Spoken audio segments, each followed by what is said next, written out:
असे 12ही ज्योतिर्लिंग सजवलेले होते। नंतर इथं दर्शन घेऊन आलो आपण बाहेरचे वातावरण पण खूप प्रसन्नदायी असे वातावरण होते।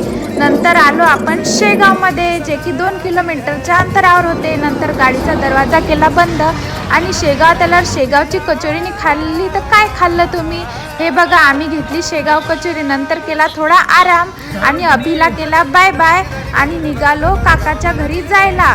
तर हे बघा, हे आहे माझ्या काकाचं घर आणि आतमध्ये गेलो तर काय, इथं फुल स्वागताची तयारी आमच्या झालेली होती।